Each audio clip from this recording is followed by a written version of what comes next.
Le plaisir n'a... Oui, alors si je devais choisir une phrase pour traduire ce qu'on vit aujourd'hui, peut-être que je prendrais ces mots de l'écrivain mexicain Alberto Ruiz Sanchez. Et dans son roman Les rêves du serpent, il y a un personnage qui exprime le fait qu'il a l'impression d'être enfermé dans une nuit éternelle. Il écrit cette phrase magnifique et paradoxale. « Mes paupières closes étaient la nuit, mais elles l'étaient encore plus une fois ouvertes. » Le petit cabinet, chronique littéraire de la nuit.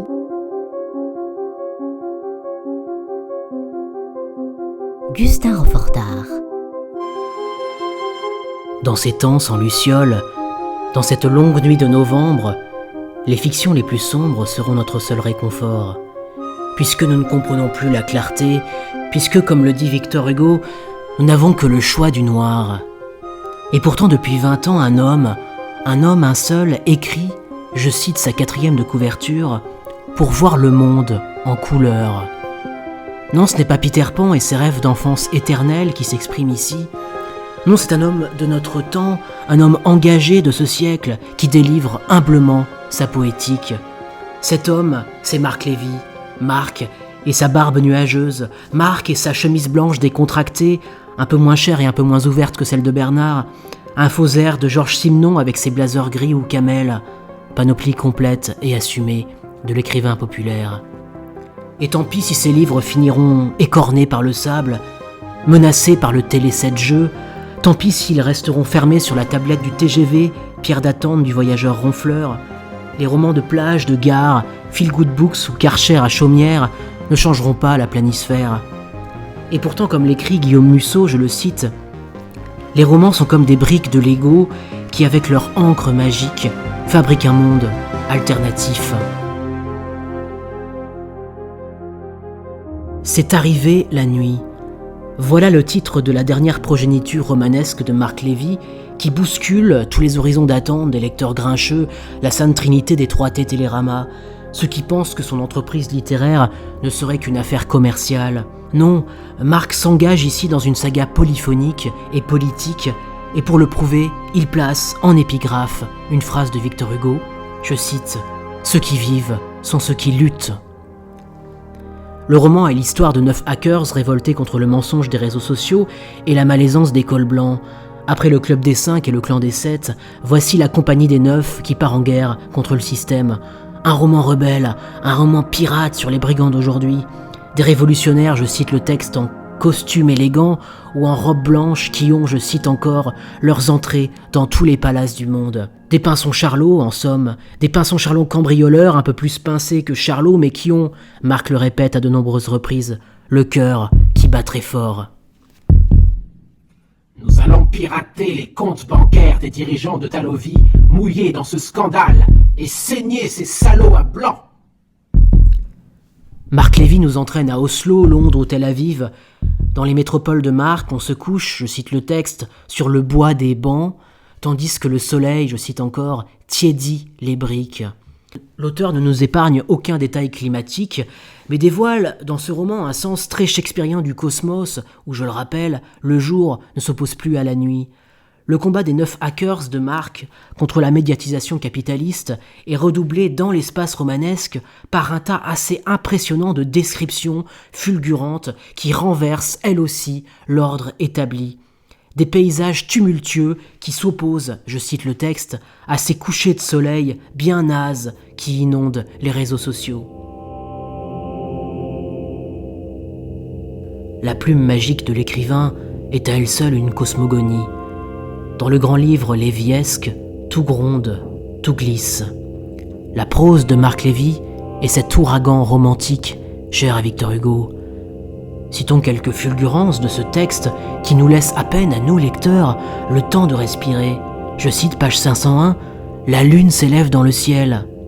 Un vent frais et léger se mit à souffler. » Page 123, « L'orage grondait. » Page 123 toujours, « Un éclair illumina le ciel. » Parfois, dans le texte, la pluie a cessé, mais je cite encore, le ciel était encore menaçant et la terrasse trempée demeurait fermée.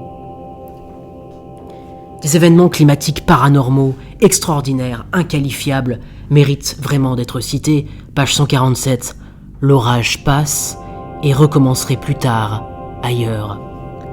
L'outre-monde transgressif de Marc ose même renverser le célèbre adage populaire selon lequel le beau temps succéderait à la pluie.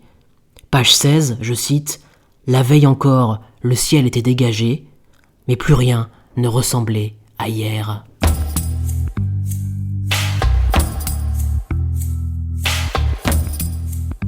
C'est arrivé la nuit est un grand roman géopolitique, au suspense haletant, à mi-chemin entre James Bond et les Totally Spies. Un roman qui tord le cou aux clichés, même s'il peut, c'est vrai, provoquer quelques malaises quand il s'aventure au Moyen-Orient. Disons-le tout net, sans vouloir faire offense à son grand auteur, entre le misérabilisme et l'essentialisme, il n'y a parfois qu'un pas. Page 672, un personnage s'exclame en découvrant la photo d'une jeune fille, inconnue, une jeune gamine, je cite le texte, « Yézidi ou kurde, avoir la pâleur de ses traits et la poussière sur son visage, cette gosse est une réfugiée. » Peut-être une petite maladresse dans cette odyssée mémorable, aussi quand il évoque la ville d'Istanbul, comme le théâtre un peu poisseux de toutes les filouteries du monde. Un personnage, je cite le texte, ne s'étonne pas plus que ça que les Turcs achètent du matériel de saloperie à nos voisins, tandis qu'un autre, croisant son ami dans les rues, lui demande, écoutez la nuance verbale, je cite, « Qu'est-ce que tu trafiques à Istanbul ?»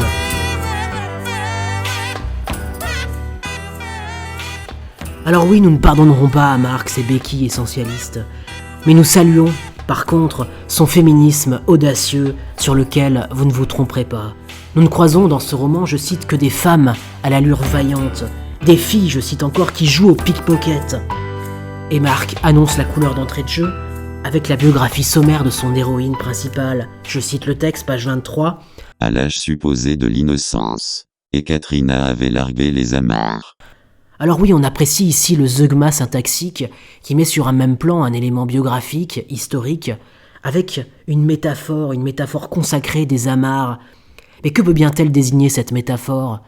Et pourquoi pas cet éveil du désir, cette quête sexuelle océanique, cette quête d'épanouissement corporel ? La suggestion de Marc est brillante. Comme personne, Marc Lévy fait exister le corps féminin comme la chair sensible du drame. Le corps s'inscrit dans cette narration un peu trop bien huilée, comme un creux, un espace illisible.